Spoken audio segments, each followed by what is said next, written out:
was asking me to like pass books on to her, and I do have a couple that I'm going to give to her, but then when I saw this in the little library, I thought I would grab it for her because I have read it and I loved it.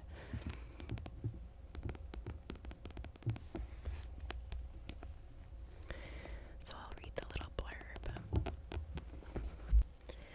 5 years ago, an innocent man began a life sentence for murdering his own son. Today, he found out his son is still alive. David Burrows was once a devoted father to his 3-year-old son, Matthew, living a dream life with his wife, Cheryl, until one fateful night when David woke suddenly to discover Matthew had been murdered while David was asleep just down the hall. Half a decade later, David's been wrongly accused and convicted of the murder, left to serve out his time in a maximum security prison. A fate that, grieving and racked with guilt, David did not have the will to fight. The world has moved on without him. Then Cheryl's younger sister, Rachel, makes a surprise appearance during visiting hours, bearing a strange photograph.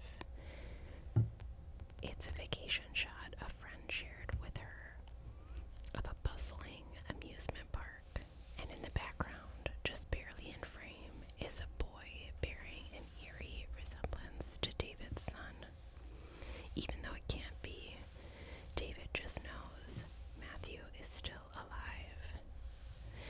David plans a harrowing escape, determined to achieve the impossible, save his son, clear his own name, and discover the real story of what happened. But his life on the line and the FBI following his every move, can David evade capture long enough to reveal the shocking truth?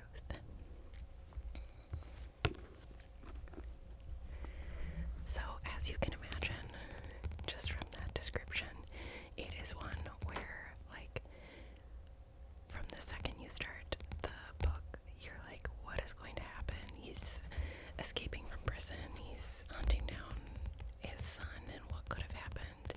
It is just like a very fast-paced, easy-to-read book. And I think my friend will be very excited to get this. So I'm excited to give it to her. And then the next book.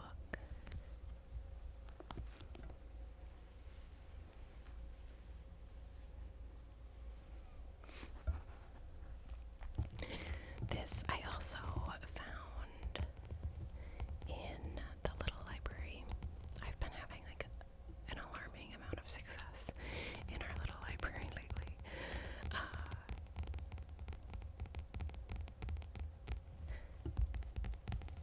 But it is this James Patterson, Private Vegas.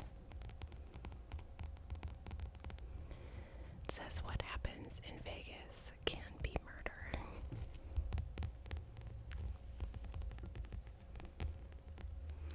So I have read a lot of James Patterson books. I find them also kind of like Harlan Coben, where it's just like, I just want like an easy crime type of book to read. I think I've said in other videos, like, if, like on Goodreads, if you're giving a rating out of 5, I almost always give James Patterson books a 3, but I still go back for more. Like, they're good enough, they're quick, they're fun, they're like a good beach read, but can also be a little bit predictable. And I feel like he's another author. He's got like, I mean, honestly, he probably has hundreds of books. I'm not sure, but I know I've read like so many of his, and I haven't even touched his entire collection. So I looked this one up, and I had not read it. So I thought I would grab it for a future read, or like a good one to bring on a vacation and then leave behind for some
amazing natural storytelling talent, which is what James Patterson has in spades. That's from Lee Child.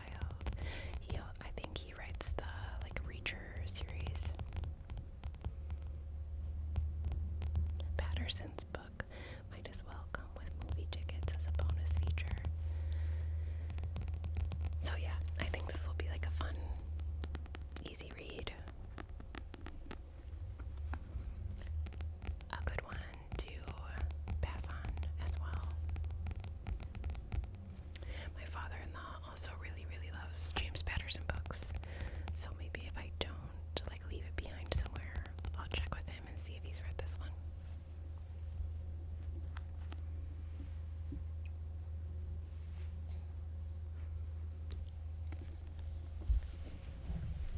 And then this last one is called First Fly Wins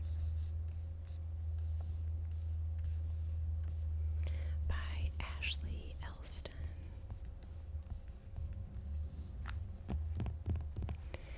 I read this one a while ago, but I'm putting it in the pile to pass on to that friend that I'm going to see next week.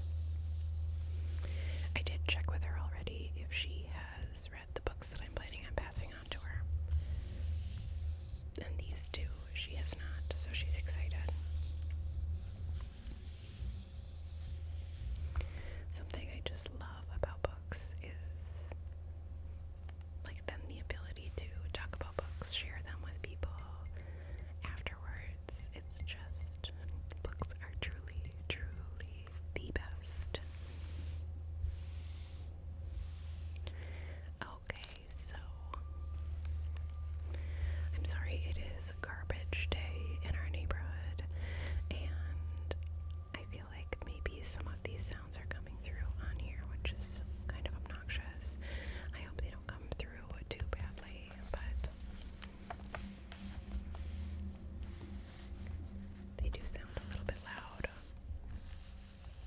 So this says Evie Porter has everything a nice southern girl could want: a doting boyfriend, a house with a white picket fence,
usually doesn't take too much convincing, but it is just like one of those things for me where it's like, oh my gosh, I want to share something with you that I love and see if you love it.